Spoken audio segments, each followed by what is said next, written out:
Muy buenos días, queridos estudiantes del quinto grado de primaria. Les da la bienvenida a esta sesión virtual la profesora Gabriela Roja Castillo, la maestra del área de Ciencia y Tecnología. Vamos a iniciar nuestra sesión de este día de hoy sin antes agradecer a Dios por esta oportunidad que nos da de estar nuevamente en contacto a través de esta plataforma, por permitirnos gozar de la salud en estos momentos difíciles. Vamos a iniciar las clases de este segundo mes del cuarto bimestre, ¿correcto? Como ustedes saben, cada sesión tiene un propósito y el propósito de nuestra sesión del día de hoy es que al término de esta sesión, queridos estudiantes, ustedes estarán en la capacidad de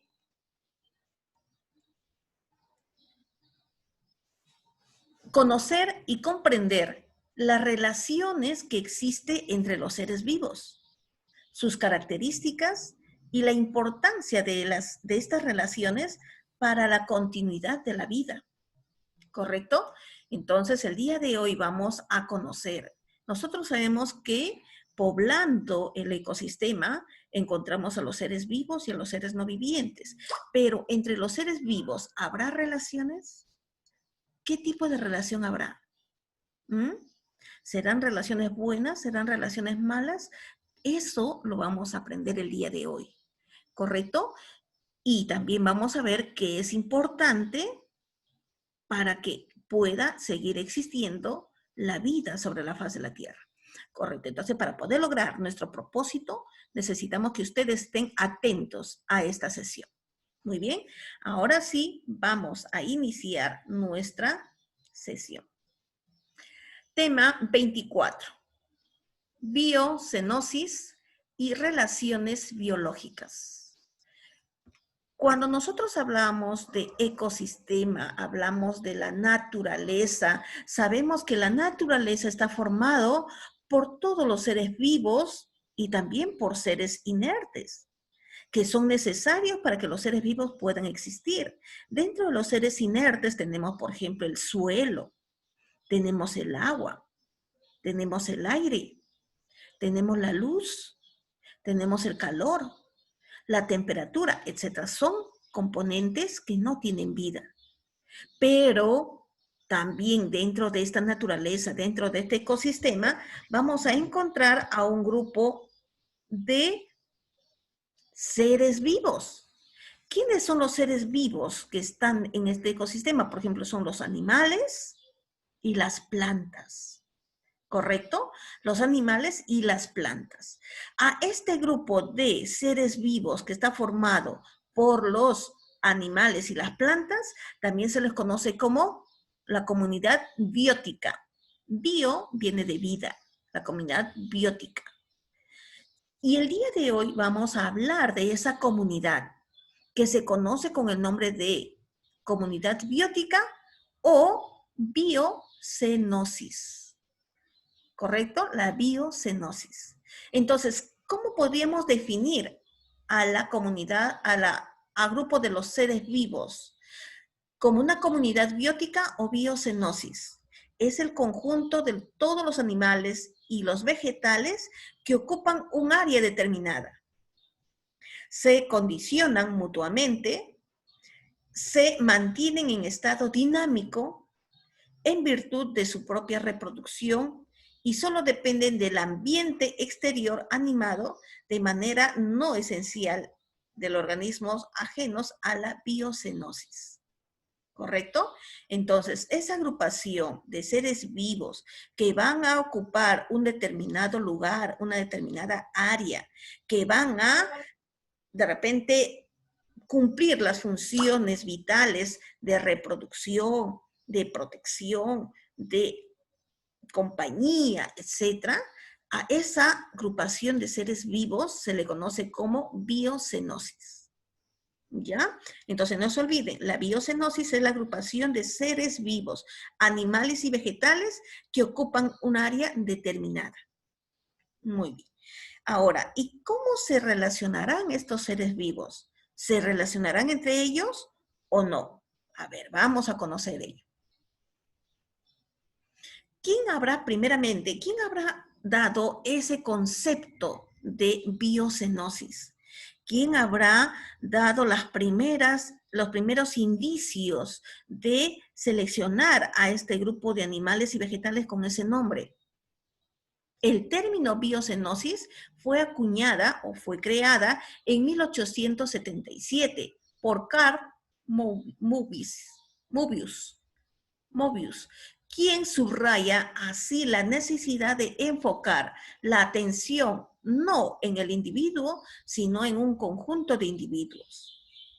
Porque él se dio cuenta, mediante sus investigaciones, mediante sus trabajos, de que los animales no solamente se relacionan como uno solo, sino ellos van a tener la necesidad de agruparse, también de vivir en conjunto. Entonces, cuando se vio esa característica de que los seres vivos, tanto animales y vegetales, pueden vivir en conjuntos, se habló de biocenosis. ¿Y quién dio ese nombre? Fue Carl Mobius, ¿correcto? Entonces, biocenosis es el conjunto de organismos, vegetales o animales que viven y se reproducen en determinadas condiciones en un medio. Se reproducen si es que están en un medio adecuado. Miren, por ejemplo, nosotros tenemos los parques de leyendas, los zoológicos. Ahí encontramos a veces ciertos animalitos. Encontramos al león, encontramos a una leona, a un león macho. Pero vemos de que no se reproducen. Es raro que se reproduzca. ¿Por qué? Porque ellos se encuentran de repente en un lugar no adecuado, en un lugar que no tiene las condiciones, que ellos no se sienten contentos, ellos se sienten estresados, se sienten de repente incomodados. Entonces, en ese medio donde el animalito no se siente adecuado, no hay reproducción, ¿correcto? Igual manera, si vemos en el zoológico, a veces está la jirafa macho, jirafa hembra, pero no hay reproducción, porque estos animales no son animales de que tienen que estar en un lugar pequeño, en cautiverio. Son animales que están acostumbrados a vivir libremente y ellos se sienten cómodos en lugares libres. Entonces ahí es donde ellos pueden cumplir todas las funciones, sentirse contentos, sentirse felices y poder reproducirse. ¿Correcto? Entonces, este señor, Carl Mobius, es el que observó esa relación, que el animal solo no siempre vive, sino necesita de una agrupación, de un conjunto de individuos, para que puedan ayudarse, puedan relacionarse y para que puedan reproducirse. Si el animal no tiene condiciones adecuadas, las plantas de igual manera, a veces decimos, pero ¿por qué yo siembro? Miren, en el jardín de la señora o de la vecina, qué bonito está su jardín, pero si yo siembro en mi jardín, no nacen las plantas. ¿Por qué creen ustedes? Porque de repente el terreno, el área no está cumpliendo las condiciones adecuadas para cumplir, para poder permitir el crecimiento de las plantas. Entonces, miren, tanto los animales y las plantas necesitan lugares adecuados para poder reproducirse, para poder vivir. ¿Correcto? Entonces, a esa agrupación, a esa relación de animales y plantas que viven en un área adecuada, con condiciones adecuadas, donde pueden desarrollarse, donde pueden reproducirse, se le conoce con el nombre de biocenosis. Muy bien. Ahora vamos entonces a continuar. Dentro de los seres vivos, nosotros hemos visto que encontramos una variedad de animales, una variedad de plantas, ¿correcto? Por ejemplo, acá vemos un conjunto de elefantes. Todos son elefantes, pero acá yo veo una relación, hay un tigre y una cebra, que son animales diferentes. ¿Correcto? Entonces, entre estos animales va a haber relaciones y a esas relaciones se conoce con el nombre de relaciones biológicas. ¿Qué es una relación biológica? Es la relación que se da entre organismos, ya sean de la misma especie o de especies diferentes. ¿Ya? Va a ser la relación que hay entre organismos. Muchas veces las interacciones pueden ser relaciones intraespecíficas cuando son individuos de la misma especie. ¿Correcto? La relación que hay entre individuos de la misma especie se conoce como intraespecífica. Y la relación que hay entre individuos diferentes se conoce como relaciones interespecíficas. Intra son especies de la misma especie. Y inter son diferentes. ¿Ya? Por ejemplo, nosotros vemos la pulga y el gato. Entre la pulga y el gatito que de repente está andando por ahí, se le prendió una pulguita al cuerpo. En ese momento hay una relación entre la pulga y el gato, porque la pulga se va a alimentar de la sangre del gato. Entonces ahí hay una relación. Pregunto, ¿será relación intraespecífica o interespecífica? Intraespecífica. Intra, me dice. Sí. Interespecífica.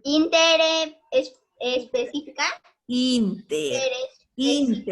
Inter. ¿Por qué? Porque el gato y la pulga son animales diferentes. Entonces, interespecífica. Muy bien. A ver, tenemos, por ejemplo, en la selva, podemos ver ustedes en el documental, cuando una monita echa cría, ¿no? Echa cría y nace su bebé, lo abraza y se va cargando en la espaldita su cría a todo lugar, ¿no? Y entonces ahí vemos que está la mamá y la cría. Pregunto, ¿ese ejemplo es una relación interespecífica o intraespecífica?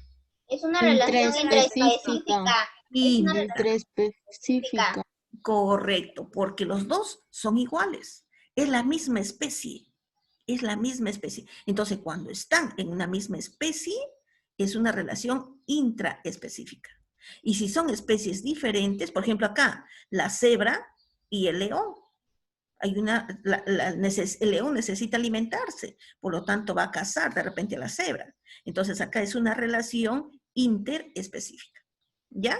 Entonces dentro de las relaciones biológicas van a haber relaciones intraespecíficas cuando se da entre la misma especie y interespecíficas cuando se dan en especies diferentes. ¿Correcto? Por ejemplo, acá vemos, miren, los elefantes cuando van a trasladarse de un lugar a otro, van a proteger a las crías. Los elefantes bebés siempre van a ir dentro del grupo de los elefantes grandes. Entonces, en este caso se está dando una relación de intraespecífica porque los elefantes bebés son iguales a los elefantes adultos. Entonces, es una relación intraespecífica. ¿Ya? Muy bien. Entonces quedó claro, ¿no? La relación intraespecífica y las relaciones interespecíficas, ¿correcto? Sí, Miss. Pasamos ahora. Vamos a hablar ahora de las relaciones intraespecíficas. Habíamos dicho que la relación intraespecífica se establece entre individuos de la misma especie. Mire, los individuos de la misma especie, por ejemplo, acá en este caso tenemos las panteras, tenemos las cebras, tenemos los leones, tenemos los elefantes, etc. Van a tener dos tipos de relaciones, por cooperación o por competencia. Por cooperación, cuando se colaboran para obtener beneficios. Entre ellos mismos se van a unir, se van a relacionar para cooperar entre ellos. Y de ahí van a tener beneficios. Y también en algunos casos van a competir. Por ejemplo, en una manada de lobos, ¿ya? Hay siempre un lobo que es el líder, o le llaman el lobo alfa. Es el que guía, es el que domina de repente esa manada. Pero de repente aparece otro lobo.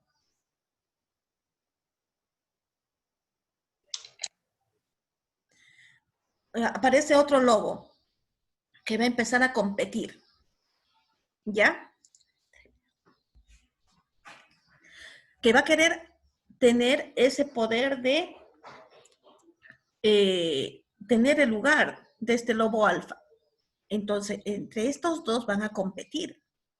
Como los dos son lobos, es una relación intraespecífica de competencia. Entonces, entre los seres, en las relaciones intraespecíficas van a haber relaciones de cooperación o relaciones de competencia, ¿ya? Muy bien. Dentro de las relaciones de cooperación vamos a tener las relaciones de colonias, las relaciones familiares. Miren que los animalitos también van a formar relaciones familiares, van a formar relaciones gregarias y van a formar relaciones estatales. ¿Ya? A ver, vamos a verlo cada una por manera separada. Por ejemplo, las relaciones familiares. Por el grado de parentesco, los animales se reconocen por el parentesco. Por ejemplo, una gata, ustedes habrán visto, o una perrita que tienen en casa. Nace sus crías, la perrita va a reconocer quiénes son sus crías. Pero si tú le llevas a un perrito de otra camada, de otra perra, esa perrita lo va a identificar y de repente hasta lo va a pegar, no lo va a aceptar, ¿no? Porque ellos se conocen. Va a haber un grado de parentesco. Entonces, tienen por objeto la reproducción y el cuidado de las crías.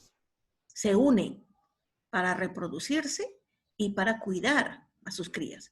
Por ejemplo, dicen los gorilas, cuyo beneficio de asociación es el cuidado de las crías. Porque a veces, en el caso de los animales, ¿no? Hay otras manadas, hay otros grupos que a veces atacan a los recién nacidos, atacan a los, generalmente a veces a los machos, ¿no? Y entonces ellos se unen, identifican a sus crías y empiezan a defenderlos. Cuando los animalitos se unen por grado de parentesco, para formar una familia, para identificar quién es la mamá, quién es el papá, quién es el hijito, ahí hablamos de una relación de familiar, una relación familiar. Y es una relación intraespecífica porque son de la misma especie. Ahora, también va a haber otra relación, hemos dicho, gregaria. Ustedes de repente habrán visto que hay, por ejemplo, en la selva, cuando van a cruzar un río, se agrupan las cebras, por decir, en cantidades. Un río donde hay cocodrilos, por decir. Para poder cruzar, ellos se agrupan, ¿no? O para poder salir a alimentarse, por ejemplo, en el caso de estos animalitos, ¿ve? ¿No? Pueden agruparse y salen a alimentarse. Entonces, entre ellos, cuando se agrupan de esa manera, se conoce como gregarias. Relación gregaria. Para transporte o locomoción, para ir de un lugar a otro, ¿no? Se agrupan con un fin de migración, para buscar alimentos o para defensa. Por ejemplo, hay un tigre, hay un león que va a querer cazar a una cebra, va a querer cazar a un venado. Si es uno solo, de hecho que lo va a atacar y lo va a cazar. Pero si están en grupo, el mismo león no se puede identificar a cuál caso, porque todos están ahí amontonados o se pueden hasta defender entre ellos. Entonces, cuando los animalitos se agrupan para poder transportarse de un lugar a otro, para poder migrar de un lugar a otro, para en búsqueda de alimentos o para poder defenderse, se llama la agrupación gregaria. Y es una agrupación intraespecífica porque todos son de la misma especie. ¿Ya? Las gacelas Es una asociación gregaria formada por un número elevado de individuos cuyo fin es la migración, la obtención de alimentos, defensa frente a los depredadores. ¿Ya ven? Entonces, miren, los animalitos se pueden agrupar para formar familias, los animalitos se pueden agrupar para defenderse en grandes grupos. Por ejemplo, a veces cuando se van a transportar las aves de un lugar a otro, también forman grandes manadas, ¿no es cierto? Y se desplazan. Esas grandes manadas son gregarias, ¿ya? Son gregarias. Y es una relación intraespecífica porque todas son de la misma especie. Ahora vamos a otra.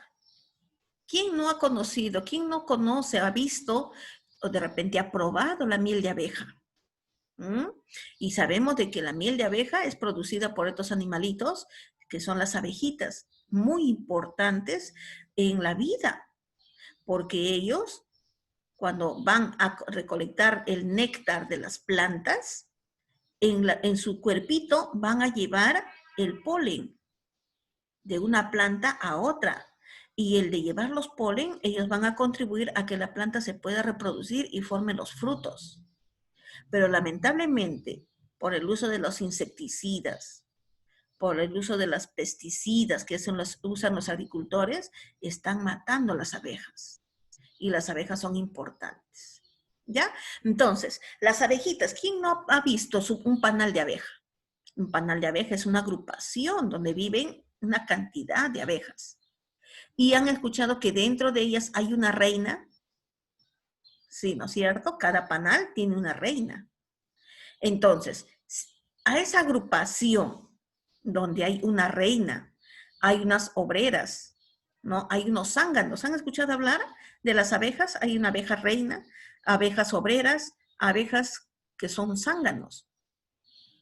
¿Ya? Esa agrupación se conoce con el nombre de estatal. Para poder sobrevivir y mejorar su calidad de vida, existiendo división de trabajo. Ellos van a dividir sus trabajos. Unos son reproductores, otros son obreros y otros son defensores. Van a dividir su trabajo. Construyen nidos. Está compuesta por muchos individuos agrupados en distintas categorías. ¿Ya? Entonces, cuando hablamos de un grupo de estatales, vamos a hablar de una división de trabajo. Uno se encarga de la reproducción, otros se van a encargar de ser obreros, otros se van a encargar de defensa, construyen sus nidos, ¿correcto? Y están formados por una agrupación donde hay categorías. Por ejemplo, dicen las abejas, son insectos que forman una asociación estatal, ya que entre los individuos se establece diferentes categorías. La reina, las obreras y los zánganos. Bajo el control de un órgano supremo, que es la reina. Y cada categoría realiza una función determinada. La reproducción, la alimentación y las defensas, ¿no? Dice que la reina es la que tiene el cargo más alto, la categoría más alta. Y protegiendo a las reinas están los zánganos, ¿no? Y los zánganos son también los que van a reproducir o van a cubrir a la reina. Y de ahí también se va a las obreras. Las abejas obreras son las que van a salir a buscar el néctar afuera, ¿no? Van a ir a buscar el néctar a las plantas y retornan trayendo el néctar al panal. Entonces miren cómo se ha dividido el trabajo. Y dividiéndose ese trabajo, ellos pueden sobrevivir. A eso se conoce con el nombre de estatal. Y es una relación intraespecífica porque todas son abejas. No hay acá una mosca, no hay acá de repente una mariquita, no. Todas son abejas. Por eso decimos que es una relación estatal, donde hay una categoría de cargos, donde hay una categoría de trabajo que cada uno tiene que cumplir. Muy bien. Entonces, ya estamos conociendo cuántas relaciones estatales, familiares, las gregarias, ¿no? Estamos conociendo las estatales. Ahora vamos a hablar de las relaciones coloniales. Coloniales. Para sobrevivir, ¿no? Formado por individuos de reproducción asexual. Está compuesta por muchos individuos unidos físicamente entre sí, constituyendo un todo inseparable. Por ejemplo, el coral. Bueno, el coral podemos decir que es una colonia, ¿ya? Es donde se están uniendo entre sí. Si nosotros vamos al fondo del mar, vamos a ver ahí como una especie de estructuras medias escamosas, que son los corales. Ahí se conoce con el nombre de colonial. Son especies que se reproducen asexualmente y que van a formar una agrupación que está compuesta por muchos individuos, pero que están unidos entre sí, ¿ya? A eso se llama colonia. Bueno, acá solamente la agrupación de abejas, pero no, que pueden formar una colonia, pero no están unidas entre sí. O también podemos tener las hormigas, que a veces forman colonias, pero no están formadas, no se unen entre sí. En cambio, los corales sí, ¿ya? Los corales sí. Entonces, los corales es una agrupación de individuos por separado, pero que parece que formaran una estructura única, pero no, es la unión de varios individuos. Por eso se dice que forma una colonia. ¿Ya? Entonces, es otra relación intraespecífica porque es la misma especie la que va a formar. Muy bien. Hasta acá, entonces, las relaciones intraespecíficas. ¿Ya? La relación intraespecífica, como ya hemos dicho, es una relación que se va a dar entre individuos de la misma especie. Puede haber relaciones por cooperación que hemos visto, pero también puede presentarse por competencia. Dentro de las de colaboración, hemos visto la colonia, se presenta estrecha colaboración funcional e incluso, ¿no? Cesión de la individualidad. Las familiares, relación de parentesco, regulan factores de cuidado, de aprendizaje, ¿no? Las aves, los guacamayos, etc. Gregarias, puede no existir relación de parentesco, pero suelen ser transitorias para garantizar éxito en procesos de locomoción, de orientación, de migración, ¿no? Protegerse entre ellos para poder ir de un lugar a otro. Y las estatales, ¿no? Agrupación de distintas categorías sociales, donde hay categorías, hay división de trabajo, hay una jerarquía, cada individuo desempeña una función específica. Esto, bien claro, está en un panal de abeja, ¿no? Los insectos como las abejas. Entonces, estas son las relaciones intraespecíficas. Ahora vamos a pasar a hablar de las relaciones interespecíficas. Inter quiere decir especies diferentes. Las relaciones interespecíficas se establecen entre individuos de diferentes especies. No son las mismas, son diferentes. Dentro de estas vamos a encontrar las relaciones de simbiosis, de competencia y de predación. ¿Ya? De simbiosis vamos a encontrar el mutualismo, el comensalismo, el parasitismo. Y dentro del mutualismo podemos encontrar el facultativo, el obligatorio. Dentro del comensalismo, foresis, inquilinismo, metabiosis. ¿Ya? Esas son las relaciones que van a ver. Muy bien, vamos a verla mejor por separado. Por ejemplo, el mutualismo es una relación inter, porque se va a dar entre especies diferentes. Por ejemplo, acá vemos una vaquita y en su lomo encontramos a un conjunto de aves.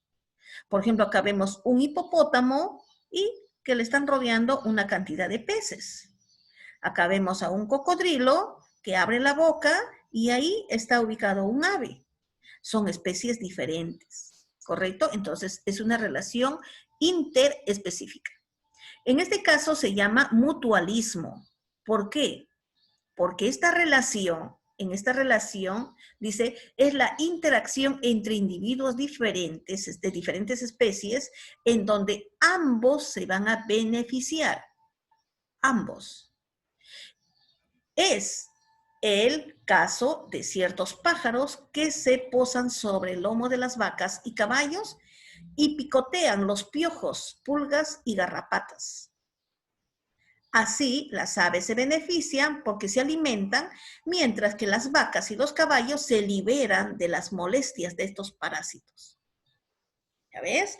Entonces, a veces las vaquitas, dentro de su lomo, puede pegarse algunas pulgas, algunos piojos, algunas garrapatas, y ellas no pueden sacárselo. Y esos animales, esos parásitos les causan mucho picazón, les fastidia, ¿no? Entonces, estos animalitos también necesitan alimentarse. Se van a la espalda del lomo o al lomo de las vacas y de los caballos y ellos empiezan a sacar las pulgas, las garrapatas y se lo van comiendo. Entonces, de esta relación se beneficia tanto la vaca como las aves. La vaca se libera de estos bichos que le incomodan y las aves se alimentan. Entonces, cuando hay beneficio para los dos, se llama mutualismo. ¿Ya? Por ejemplo, el cocodrilo. Ustedes saben que el cocodrilo se alimenta de algunos animales, es carnívoro. Y cuando desgarra la carne a veces se prende en sus dientes. Está prendido y él no se lo puede sacar, ¿no? Y a veces eso le puede causar infección, le puede causar dolor, si es que no se lo saca. Entonces, ¿qué hace el cocodrilo? Cuando después de comer sale a solearse y abre la boca. Y cuando abre la boca, hay algunas avecitas que ingresan y empiezan a picotear y a sacar toda la carne que ha quedado entre los dientes del cocodrilo. Entonces, el cocodrilo se beneficia porque le están limpiando los dientes, ya no le va a causar ninguna infección. Y el avecita también se beneficia porque se está alimentando, ¿no? Se está alimentando. Entonces, acá hay una relación de mutualismo porque los dos se están beneficiando. Otro ejemplo son los hipopótamos. Los hipopótamos también son animales muy grandes que se alimentan también a veces de algunos vegetales, y ese alimento se queda prendido en sus dientes. Y también sobre su lomo se pueden prender algunos bichos, como las garrapatas, los piojos, etc. Entonces, cuando el hipopótamo ingresa nuevamente al río, abre la boca para que los pececillos que están ahí puedan ingresar y puedan sacar, comer todas las sobritas que ha quedado en los dientes del hipopótamo. Y además, también a veces sacan las garrapatas y los bichos que pueden estar sobre su lomo. Entonces, se benefician los dos. Los peces se alimentan y el hipopótamo se limpia. Entonces, cuando hay beneficio entre los dos, hablamos de mutualismo. Y es una relación interespecífica porque son especies diferentes, pero que se están relacionando entre ellos. Muy bien. Hasta acá. ¿Me están comprendiendo, niños? Sí, Miss. Sí, Miss. Muy bien. Miren cómo los animalitos también son inteligentes. Saben relacionarse entre ellos y saben sacar provecho de eso. Muy bien. Entonces, el primer caso de relaciones interespecíficas es el mutualismo. Ahora vamos a hablar de otra relación entre ellos. El comensalismo. ¿Ya? Se produce cuando un organismo se beneficia y el otro no. No se beneficia, ni se perjudica con la relación. Cuando uno se beneficia y el otro no se beneficia. Ni siquiera le da importancia. El clavel del aire crece sobre algunos árboles para conseguir mejores condiciones de iluminación. Ese, por ejemplo, es un comensalismo, ¿no? El clavel del aire es una planta que va a crecer sobre algunos árboles, ¿pero para qué? para poder buscar mejor iluminación, pero no le perjudica ni le favorece a los árboles. Solamente el clavel del aire se beneficia. Como el clavel del aire es capaz de fabricar su propio alimento mediante el proceso de fotosíntesis, no perjudica a los árboles. En esta relación, el clavel del aire se beneficia y el árbol no pierde ni gana. Otro tenemos, por ejemplo, acá, puede ser un tiburón y estos pececitos que se llaman la remolacha. El tiburón, cuando se alimenta, coge la presa y desgarra y come. Y en ese desgarro va liberando pedacitos de carne, pedacitos de restos, ¿no? Cuando él va alimentándose. Y esos pedacitos de restos se lo van a comer o van a alimentarse estos pececitos que siempre están rodeando al tiburón, siempre están acompañándolo a él. Porque cuando el tiburón se va a alimentar, ya sabe que al momento que el tiburón va a comer, ya sea alguna presa, siempre va a dejar pequeños pedacitos, va a caer pequeños pedacitos. Entonces, de esos pequeños pedacitos se alimentan estos pececitos pequeños. Por lo tanto, esto es una relación de comensalismo. ¿Por qué? Porque el tiburón, porque los que se benefician van a ser estos peces, pero el tiburón no se beneficia ni tampoco se perjudica. No le beneficia ni tampoco le perjudica, ¿no? Entonces, cuando uno de ellos nomás se beneficia, por ejemplo, acá se benefician solamente estos peces, el tiburón no. Cuando uno de ellos nada más se beneficia, estamos hablando de comensalismo. ¿Ya? Es el comensalismo. En cambio, cuando los dos se benefician, ¿cómo se llamaba? Cuando los dos se benefician, se llamaba el mutualismo. Mutualismo. Mutualismo. Cuando los dos se benefician, se llama mutualismo. Pero cuando uno de ellos nada más se beneficia, se llama comensalismo. ¿Ya? Muy bien. A ver, si se corta, nos volvemos a conectar. Ya voy a mandar el link. Muy bien, seguimos. Parasitismo es otra relación de interespecífica. El parasitismo es aquella relación en donde una especie llamada parásito se beneficia y la otra, huésped, se perjudica. Miren, acá uno se beneficia y el otro se perjudica.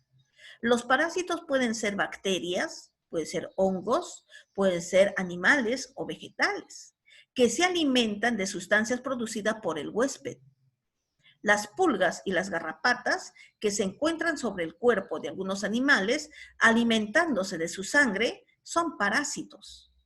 Los piojos que viven en la cabeza del organismo humano, por ejemplo, en la cabeza de un niño, de una persona, tienen las patas transformadas en pinza que les permite sujetarse al pelo. Estos insectos se alimentan chupando la sangre del huésped.